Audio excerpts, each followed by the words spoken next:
I'm Mayor Tommy Roberts. Welcome back to the Mayor's Table. My guest this morning is City Manager Rob Mays. And Rob, good to have you back again. Thank you, Mr. Mayor. Always good to be here. Rob, the topic for this morning's segment of the Mayor's Table is the electric utility system, and more specifically, the fact that in late January, the City Council took action to adopt a new rate structure that would apply to most, if not all, of our customers on the electric utility system. That rate structure will take effect March 1st of this year, and I thought it would be important to send out through this media the information that led to that rate increase, and the rate increase was based upon a cost of service study that was done for the City of Farmington. And so I want you to kind of go back to that point in time, the commissioning of the cost of service study, and what the purpose of a cost of service study is, and then lead us into that discussion of the proposed rate increases that were ultimately adopted by the City Council. Yeah. Well, all electric utilities, in fact, all utilities conduct cost of service studies, whether they be investor-owned utilities, which are owned, of course, by stockholders, or whether they're co-ops owned by customers, or in our case, a municipal utility owned by a community, this community taxpayers. And it's done to be sure there's objectivity in how you set rates. You know, when you run an electric utility, you recognize how important reliability is. You just cannot neglect reinvesting in the system and to maintain reliability and to be sure that you have the long-term capital projects paid for, and you're reinvesting in improving technologies to keep reliability in a changing time. So what a cost of service study does is it tries to identify cost drivers for the utility, and it breaks them down into four general categories. I kind of think of them on a horizontal axis, and they kind of stack on top of each other. You have the very bottom, just about 3% is customer charges or kind of administrative overhead. Then you have the costs associated with distribution. That's all the lines that run out, all the horizontals, all the lines that run from substations to people's houses. Then you have the cost of transmission. That's the big high voltage lines that transport the electricity at its highest voltage directly from its generation source. And then finally you have generation. That's the actual place where the molecules are produced to be transmitted out. And those are the four main cost drivers that kind of stack on top of each other. Then you determine which customer classes and how you apply those four cost drivers to, because all customer classes have a very different way that they actually utilize the system. So I kind of lay those on a vertical axis kind of over the top of that to view it in an illustration that makes sense to me. So you have residential customers that have overhead, distribution, transmission, generation. Then small commercial, medium commercial, large commercial, bulk customers, wholesale customers, interruptible customers, all these, again, that have their own unique way that administration costs cover them, how distribution costs apply to them, transmission and generation. And they all have different ways that they impact the system. If you think in terms simply like a residential, you would say on my house, there are lots of houses, and so those lines that run across those houses gets to hook up to a lot of different houses. But if I was out in a rural area, maybe where there was only a few houses with many miles of wires in between, you can see how the cost of transmission and distribution applies to that service differently. And it's true with all the business classes as well. And so I guess to summarize it and condense it a little bit, the idea of a cost of service study is to identify the total costs associated with operating the system and providing the service to the customer base, and then to allocate those costs as best as can be determined across the different categories of users, the different category of customers. And then you've got to determine whether your current rate structure allows you to recover those costs. And we're not a profit organization. I think that's important to emphasize. But we are an organization that needs to recover all of its costs of operation.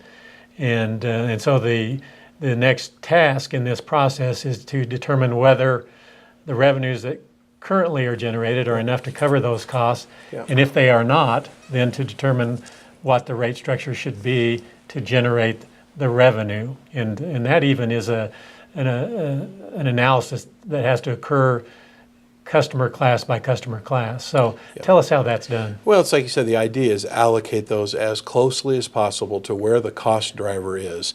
And as much as possible in a perfect world, each customer class would pay the costs associated with serving them according to the unique way that they impact the system. Now, you never can get it exactly perfect, but that's the goal. So you try to reduce subsidies within those classes and have your rate structure as fair and equitable as possible. There always is some cross-subsidization, particularly it's typical in utilities for residential to be somewhat subsidized by the larger businesses and commercial classes. But you don't want to make that too out of proportion or you'll drive business away. So the idea is to have good, fair, good value rates for all the customer classes. So in our case, those costs are all allocated amongst those based on their profile of how they use the utility. And that really boils down to measuring the way they affect demand and peak demand particularly, kind of our fixed costs versus our variable costs. So our variable costs are about 50% of our total operations. They don't change. Whether we sell a single molecule of a single electron of electricity, our fixed costs stay the same. That's to have the generation asset sitting there that can be ready to generate enough power to hit the peak. And then all the wires and transmission lines that get that electricity. And that's just the cost associated with being hooked up, and that the city is standing by ready to provide electricity at our absolute peak. So the way that gets interesting is that you take, say, a business maybe that runs 24/7 with a very level load, what we call demand, and they run around the clock. Well, that's a very efficient use of electricity because we can build the right size assets, the right size generation unit, and have it ready to serve that. But take another company maybe that works one shift a day, or maybe one that occasionally works a second and third shift, or maybe within the 8-hour shift they use a lot of electricity for 3 hours and the other 8 hours not much. So their usage may be like this. And that's called peak demand. We have to have the assets and the costs associated with our fixed costs to be able to serve the highest peak that the city ever has. And when people don't use a lot of electricity, the fixed costs don't go away. And so we have to figure out how to recover those costs in a fair way. Well, with that discussion as background, let's move into a discussion of what the rate revision proposals were, and the council adopted those recommendations. Yes. So we can talk about what will actually come into place in the context of rates on March 1st. March 1. So the first thing that the cost of service showed was that we were under recovering revenue in total by about $2.8 million utility-wide, or about 2.9% that we're under recovering. And that's broken down in those different classes. The most of the under recovery was coming in the residential class. In fact, fairly significantly, we were under recovering by about 24% amongst residential. All of our other classes are pretty much close on. So what we're doing is phasing in over 3 years small incremental increases to try to not only bring that back into balance, but to recover that $2.8 million that we're falling short. It's interesting to note that the council wanted to, and the Public Utility Commission were cognizant of the economy and struggling families and wanted to spread that increase out over 3 years. That's actually going to cost us about $2.4 million out of our cash reserves in order to subsidize that under recovery of revenue over the next 3 years. But it boils down to this. It's only 2.5% per year for our residential customers. I've heard rumors of people talking about they're having hundreds of dollars of increases, and that's just not the case. It's 2.5% a year over the next 3 years, which is really not much above inflationary factor. And what that boils down to in dollars is the vast majority of our customers will see between $1.50 and a $2.50 a month increase. So this is in our residential class. That's the vast majority. The highest is up as high as $4 a month, and that's again, it's based on how much electricity they use and so forth. But the average runs from, we have about 12,000 customers are going to see $1.50 a month. About 15,000 customers are going to see a $2 a month. About 5,000 are going to see a $2.50 a month. So that's it. It's moderate, it's minor, and it's phased in incrementally. It's probably wise on a system-wide basis to do these cost of service studies on a fairly periodic basis, fairly frequent Yes. periodic basis. Every 3 to 5 years, I think, probably is the best That's right. best practices in the industry. And so I assume that at the end of this 3 year of phasing in these residential rate increases, we'll probably be doing another cost of service study. Yes. Yeah, our current policy is every 3 years, because whether it leads to a rate increase or not, you need to look at this fixed cost versus variable cost recovery, and you need to look at the subsidies between the different classes, and to be sure that you've got to be reasonable with all your classes. If all of a sudden you found your business classes are paying more than they should, you could be hurting economic development. So you have to maintain that objectivity, and if not, you're just shooting in the dark. So it's a way of bringing some really good due diligence to the process of setting rates. And it's one of the biggest responsibilities that regulators have. You are the city council is the regulators, and there's a lot of temptation to not recover costs, because no one wants their electricity bills raised. But if we neglect it, we'll get behind, and we'll fall behind in infrastructure, and we'll start having outages and not be prepared. So it's very important to we don't want to repeat the Super Bowl fiasco of some years ago. So. In the time that we have remaining, I want to focus on the impact of the new rates on a sector of our customer base that's relatively small in number, but one that is very engaged in a worldview of renewable energy and promoting renewable energy as a source of electricity. And those are the customers in our system that self-generate through solar. I want you to talk about how these rates impact those solar customers that we have on our system and have had on our system historically, and then on a prospective basis, how will these rates impact people who want to install solar panels at their homes? Well, the first thing I want to be very clear on is that we are not de-incentivizing people from putting on solar. There still is good economic incentive.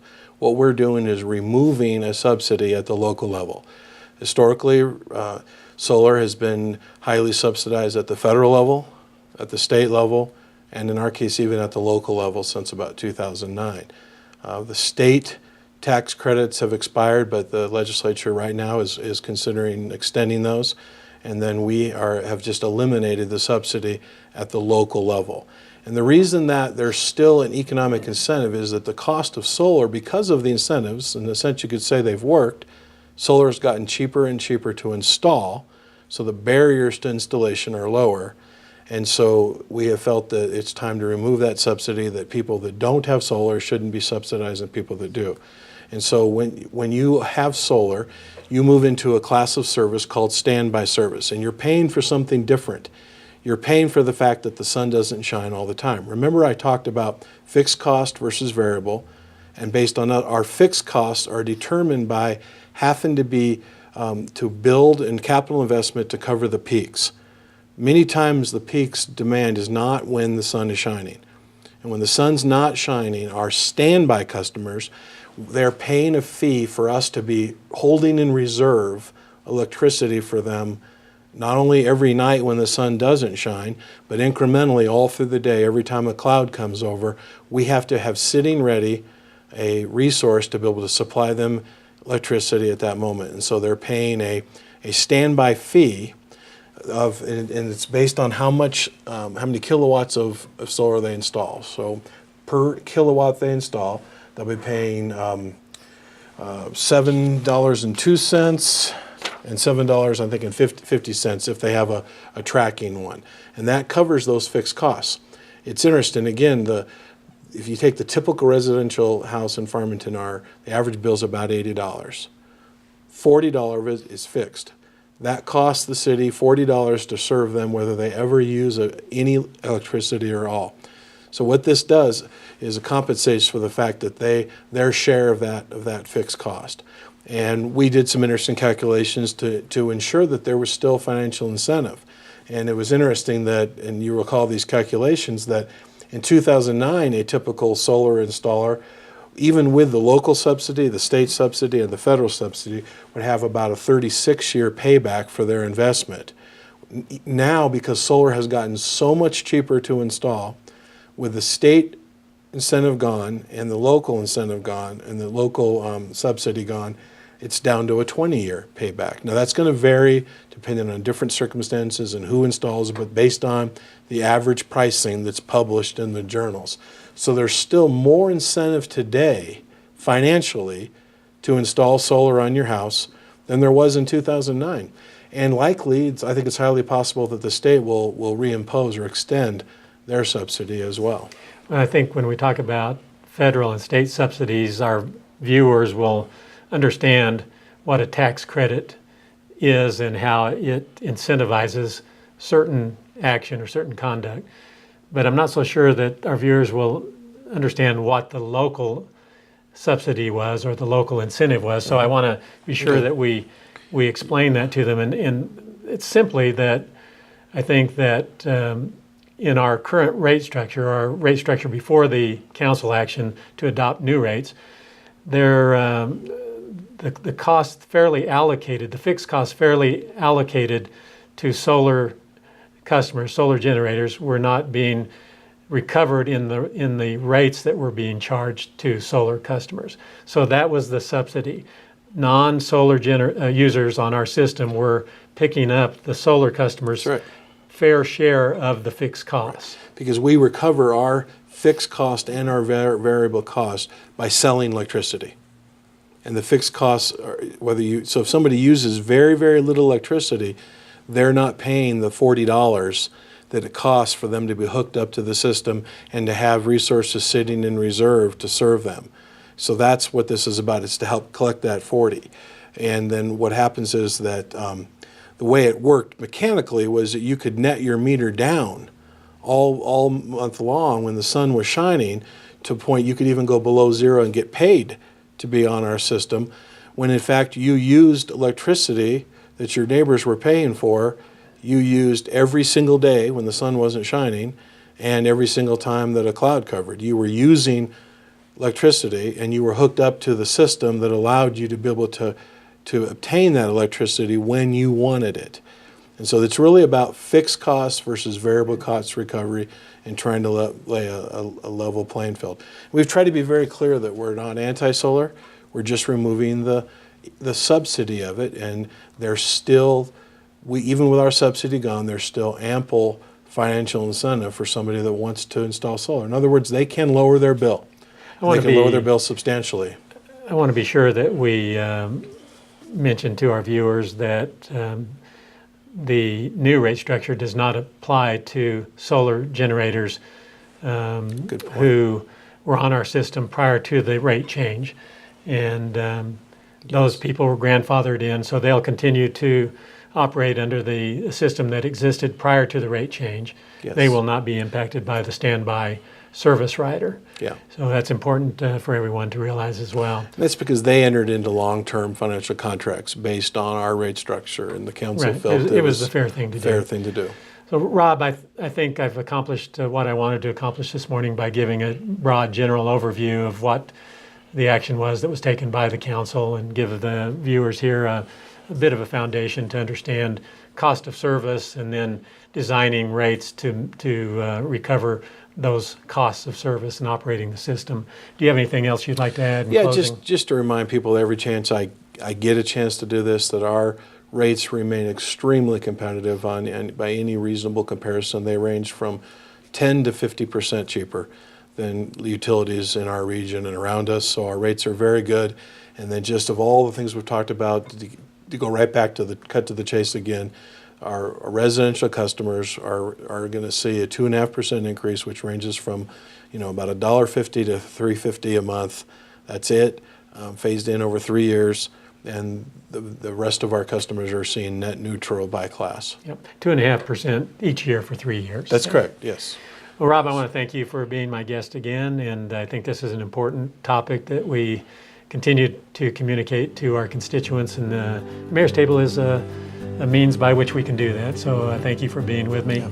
And I want to thank all of you for joining us once again on the Mayor's Table, and we'll look forward to seeing you again next Monday.